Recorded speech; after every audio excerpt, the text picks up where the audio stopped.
I tested all the major changes and buffs in the most recent update in the 2000 point master rank. And today we're gonna share with you some of my findings and compare which one is the best and which one you should use to dominate your rank. Let's go. Yo guys, how's everyone doing? This is your guy Assassin Dave. Welcome back to Team 4 and Famous Family again. We just got a brand new update. Now, the information might seem like quite a bit, but I gotta say most of the changes are actually not gonna impact your gameplay that much. So after a whole night of testing, I basically played everything that was changed with a few exceptions because my teammates were playing them. I gotta tell you, I cannot find a clear winner who actually get the best out of this update. I think all those changes are kind of niche. They're definitely not gonna impact the meta that much in my opinion. The overall direction of the patch is pretty clear. The developer definitely want to popularize some underused skill sets and nerf some Pokemons that should be nerfed for such a long time, but I gotta say the results are underwhelming for sure. If you want to check out the full detail for the update, make sure to check out the update detail videos that I posted on the channel just yesterday with the link right here. The video also have every single Pokemon changed with timestamp on them, so you can easily navigate to whatever Pokemon you want to see and the changes as well as my thoughts on those changes in that video. Now today's video will particularly cover the differences, the changes, and how they work in the new meta with Gardevoir, Cinderace, Blissey, Slowbro, and Azumarill. And don't worry, we'll timestamp all of those as well so you can easily navigate through today's video and find out the part that you're interested in. Now all the gameplay footage you see in today's video are recorded after the update, are stuff that we tested through the update, and as you can easily tell, Lucario literally got no nerf whatsoever. It's similar to what happened to Extreme Speed in the last update when there was absolutely no change, and even though on the patch notes it said Lucario got a change, but we all know Lucario got no change. And I had a discussion with one of my Twitch viewers on Twitch just yesterday, last night, regarding Lucario's nerf. The basic idea is, Dave, why do you complain about Lucario? Is it because your team doesn't have a Lucario player? Is it because Free doesn't play Lucario and you just complain about it because you're biased towards it? Well, you can say that is a fact and you can certainly use that against me, but it doesn't change the fact that Lucario still did not receive any nerf. This Pokemon is out of its league in the early game, towards the mid game, even towards the late game compared to any other all-rounders in the entire game. And a lot of people are scared to play Lucario because they think, well, it requires so much mechanic because how flashy this character is. Truth to be told, I think the difference between a God tier Lucario player and the mediocre Lucario player is not really the mechanics, but really the awareness, the macro awareness, rotation, how do you focus on targets, how to use your E-speed to jump on important MVP targets while getting away. And that's more of a player diff than a character diff. The character itself is just way too OP, relatively speaking, compared to any other all-rounders that can go to top lane. Just look at Serena. Serena is an all-rounder that's in the same category as Lucario, but Serena needs 3 evolutions in order to be good. Yes, you need to get a level 6 to be playable in the game, where Lucario is strong right off the bat, and after you get level 5, you are god level in the game. This Pokemon is way too insane with the E-speed. Again, my recommendation is either delay the power spike, basically put E-speed as level 7, put close combat or something else at level 5, or simply nerf the E-speed damage to around like 50% of it currently is. This is simply not fair to require any other Pokemon to use the combo of their skill to do damage, where Lucario simply needs 2 to 3 E-speed to completely 100 to 0 any squishy carries in the entire game. I mean, just look at Garchomp, another beautiful example of all-rounder category Pokemons. Garchomp can use the Dragon combo or the Dig Earth combo to jump on an enemy team, but once Garchomp jumps in, he's fully committed and he cannot really run away unless his Garchomp player has the Unite move. But if you look at Lucario, Lucario can choose to go in and retreat at will, and that is absolutely broken. And now let's talk about a Gardevoir change. Gardevoir might seem to get a really big change, but in practice, the Gardevoir change is actually not that much. Basically, the main change for Gardevoir is they moved the evolution from Kirlia to Gardevoir from level 9 to level 8. But little did you know, even though you get evolved into Gardevoir at level 8, you don't really unlock the Unite move, which is why Gardevoir need to be Gardevoir to begin with. I mean, I'm fine with a level 7 Kirlia doing my Future Sight, doing my Psychic or Moonblast damage. It still does a lot of damage. I never had a problem with Gardevoir being Kirlia and doing those combos. If anything, I wanted to complain about Gardevoir is how to unlock my Unite as soon as possible. Right now, what the changes on the update is they moved the evolution to level 8. Yes, you get the evolution. Yes, you get the evolution stats bonus a little bit earlier, but it doesn't really change Gardevoir after level 9. And you still need your level 9 to unlock your Unite move. And to be honest, the difference between level 8 Gardevoir and level 9 Gardevoir is so insignificant because you're still gonna go ahead and poke an enemy down no matter whether you're Kirlia or Gardevoir or not. But it is cool though to unlock your legendary skin that you spend $40 on to acquire in the game so you can enjoy them longer within the 10-minute period. So I guess that's a buff. But overall, Gardevoir against a lot of heavy dive Pokemons, such as Serena, such as Lucario, such as Talonflame, or any speedster of that matter, you're still gonna get one-shotted without any skill requirement whatsoever. Now, despite all the challenges, when you're playing Gardevoir, there are a lot of good things about this character also, because the current meta favors a lot of heavy dive and tankier characters such as Trevenant, such as Aegislash, Slowbro, and so on and so forth. So if you play Gardevoir, it's actually a really good counter if you're able to position yourself in a safe location while throwing Future Sight over and over again onto the entire enemy team. You just have to make a decision whether you want to go with Psychic or Moonblast according to the enemy composition.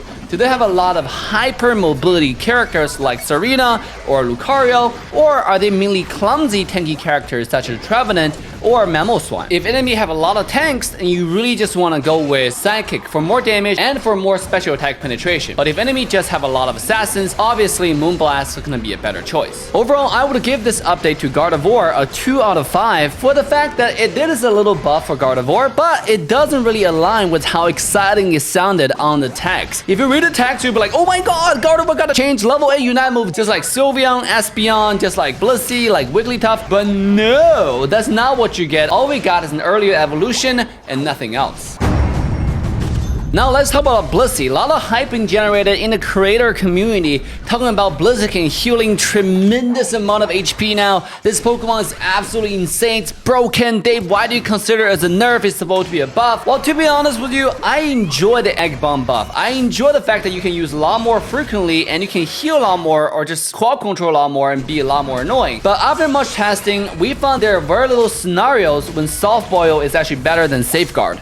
Yes, Safeguard is that OP of a skill in the entire game. There's so much quad control being available right now on the map. Having the ability that can shield your teammates and turn them completely invincible to quad control is just that much broken than anything else that I highly doubt any professional player is gonna choose Soft Boil over Safeguard. Well, if you put it in that perspective, the current Blissey compared to the older one, the only difference is the nerf on Egg Bomb's damage, which means Blissey overall received the nerf. But nonetheless, I do agree the healing is absolutely insane right now. You gotta have to use your Soft Boil a little bit earlier before your teammate's gonna die, because for Blissey, the Soft Boil heal is not instantaneous. It actually takes a little bit of casting animation, so you want to be healing preemptively. Or if you want to throw Egg Bomb, well, for that you just want to throw whenever you want. Because the buff on the cooldown of Soft Boil and Egg Bomb combo, you can actually throw as many as 7 bombs back to back to back, and that is really, really fun. Overall, I think Blissey is still a tier S Pokemon in the entire game. I don't think any other support or defender comes close because of Safeguard and the Unite combo. Overall, I would give the recent update to Blissey a 3 out of 5. I think the nerf is necessary, the Egg Bomb's way too strong, so the damage nerf is actually wherever justifiable. To be completely honest, if they just nerfed the Egg Bomb damage and did nothing else, I think that would be perfect. But the fact that they also reduced the cooldowns if you learn Soft Boil and Egg Bomb combo just add a lot more variety if you want to troll with Blissey. Here's my recommendation. Try to take special attack stacks and go to your ranked games and start getting those stacks by scoring 1 or 2 or 5 points every time you had the opportunity to.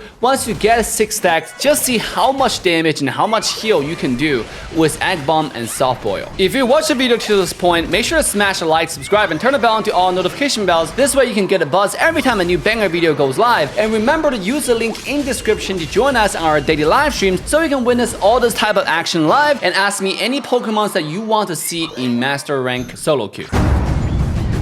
Now it's time to cover Cinderace's new Powerball. This Powerball Plus, once you get to level 11, will actually reduce the Flame Charge cooldown by 4 seconds instead of 2. Basically, in simpler terms, if you use Flame Charge auto attack and then follow up with immediate Powerball that lands, doesn't matter on wild Pokemons or enemy Pokemons, you will have your Flame Charge completely reset. That means you can dash again immediately afterwards of your first Flame Charge. So in another words, you can basically use 2 Flame Charge back to back to back. Now I know I said 3 backs there, but the whole point is you can use a lot of Flame Charges and actually so insane, so fun to use. The only thing about Powerball is I highly doubt this will become the meta in a competitive scene. I think you can use it to have fun in your solo queue, duo queue, trio queue, but overall if you want to rip objectives, the Blaze Kick is still the skill to go. A lot of people say, Dave, didn't Blaze Kick just get a nerf on damage? Well, you have to understand nobody who played Cinderace rationally or decently actually actually use Blaze Kick to do damage to begin with. It was always just a skill to position, reposition, and also give you the insane amount of attack speed to rip down any objectives or Pokemons of that sort. And this is the trend that we see from the dev side when they try to balance the Pokemon. The general idea is kind of correct. The developer kind of got a feeling, okay, this Pokemon is a little bit busted, but we have come to time and time again where the balance are just not really on the pain point a lot of players are experiencing. Just take a look at Lucario, for example. Yes, Lucario deserves a nerf. Yeah, Lucario needs to be nerfed, but the nerf was just not on the point where it actually had any meaningful impact in the entire game. Lucario is still the strongest top lane Pokemon, the only top lane Pokemon that is completely out of the league, unparalleled by any other Pokemon that can possibly roam to the top lane. Same as the Cinderace change. Yes, Blaze Kick got nerfed because Blaze Kick was heavily used, but the reason why Blaze Kick was so popular was actually because the mobility it provided and the attack speed that was absolutely insane. So the recent changes where they nerfed the damage on Blaze Kick is just a little bit missing the mark why this skill was so powerful to begin with. So with that being said, I think if you're trying to play for the win, Blaze Kick is probably still your most viable option. Considering there's so many people in the game with a lot of mobility, like Lucario, like Serena. And by the way, if you want to shred down tanks, let's say Tree or Mamoswine, Cinderace is the best character to do that. But you need Blaze Kick, the attack speed, the consistent damage in order to make that happen. So overall, if I have to give a point ranking to Cinderace Power Ball changes, I would say it's 2.5 out of 5. It's certainly fun. It certainly adds a little bit more variety to playing Power Ball and Flame Charge combo, but it definitely missed the mark why Blaze Kick is the #1 skill in the game. And now, ladies and gentlemen, I want to introduce you the Slowbro 2.0 featuring Scold. Yes, you're not here around, Scold got a major buff. Not only the damage got increased, also the damage reduction once you spit on the enemy team with the Scold. But do remember though, Scold damage reduction only affects the physical attack Pokemons such as Dragonite, Garchomp, Azumarill, and all those type of Pokemons. It does not affect Pokemon like Gardevoir or Pikachu, even if you spit on them. And I gotta say, the Scold damage is nice. You can burn people and you can feel the burn, especially on characters that's really squishy like Gardevoir. Once you spit your Scold on top of their face, oh my goodness, it actually just feels awesome. To be honest, I think Slowbro can be played as the top lane if Slowbro gets some more early game power. Now, the secure is pretty nice, but going against Lucario, nothing is good enough. And that's the biggest problem with the current meta, because they gotta nerf Lucario enough where all those Pokemon who require evolution can actually be played. No matter how good a Scold damage is, it's never gonna be as good as Surf in competitive, because once you have the Slowbro as defender, you need something called claw control. And unfortunately, Scold just doesn't offer that. The tiny bit of slow is not enough to stop Pokemons who are as oppressive as someone like Serena, as Lucario. Now on paper, thinking about, okay, I can use Scold to reduce 40% of their attack damage, it seems pretty OP. But remember, if those Pokemons have the full heal, they just run in, and when you have no claw control available, you can't really stop them or slow them down in any shape or form. They can just dash and dash onto your entire backline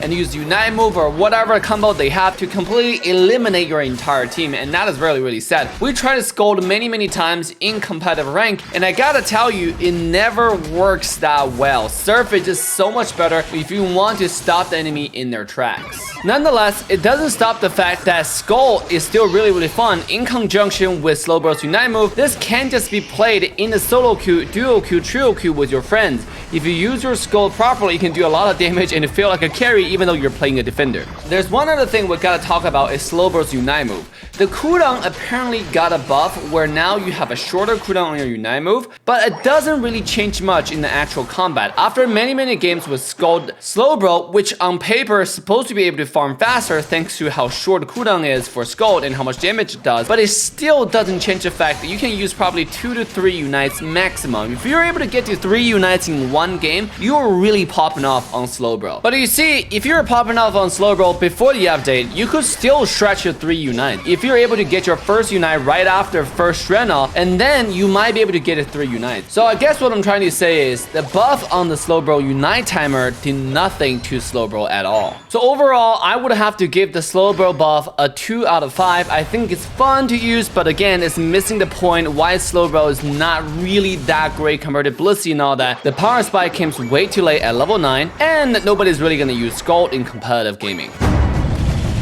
Now last but not the least, let's talk about Azumarill. Probably the best adjusted Pokemon in the entire patch and a well-deserved Pokemon for this adjustment. Now I gotta say, overall damage wise, Azumarill did not get that much buff. It's merely just the HP buff, and Azumarill now have a little bit of lifesteal at level 4 and level 9. So after you pass level 9, every time you get close to enemy and start doing your Whirlpool, auto attack, and all that kind of stuff, you're gonna get a little bit of HP back. If you get some engage from Wiggly or you get some peel and protection from Blissey, I think this Pokemon is gonna be quite nice. And you will see from this particular footage that I'm still running in with the blue Pikachu Azumarill every time I get a chance to. Remember when Azumarill first came out, I said this Pokemon is nice for the one biggest reason of them all, which is that your Unite timer is the shortest in the entire Pokemon Unite on Ao's Island. Yes, blue Pikachu had the same cooldown timer for Unite compared to Pikachu. You can actually use your Unite very often, probably once per minute, and on top of the fact that this is the melee character that relies on attack damage, that means you can farm very fast. Similar to all those other junglers, you can clear every single camp really fast. That means you can get your Unite timer faster than any other Pokemon in the game. But nonetheless, I think the buff on Azumarill is not sufficient to bring this Pokemon to the mainstream meta due to how little damage you still do. In fact, if you try to one-on-one a lot of Pokemon, you will still find yourself on the lower end of the bargain.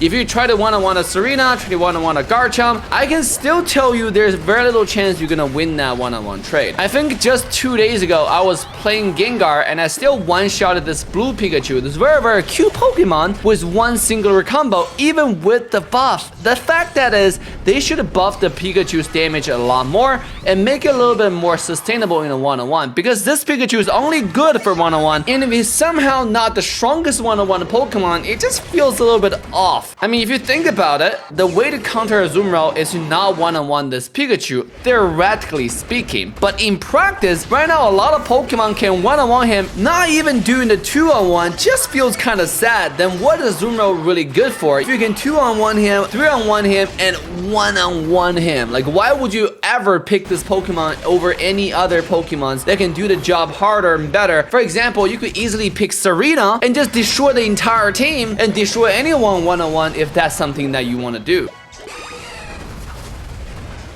Oh, you think you can score? You think you can score? Maybe you think you can score? Maybe you think you can score? Yeah. You think you can score? Nah, they probably cannot score in front of the world best gatekeeper, Assassin Dave. And if you want to see more of these actions, remember to use the link in description, join us on our daily live streams, and remember to smash a like and share this video with your friend if you find something interesting and then help you understand the current meta. Overall, I would have given the Azumarill buff a 2 out of 3. I think Azumarill needed a buff. Again, I don't think the buff is sufficient, but it's one step towards the right direction. What do you guys think? Leave a comment down below. Let me know your favorite changes in the most recent secret update that we received. With that, if you enjoyed this one, remember to check out another video with the thumbnail right here.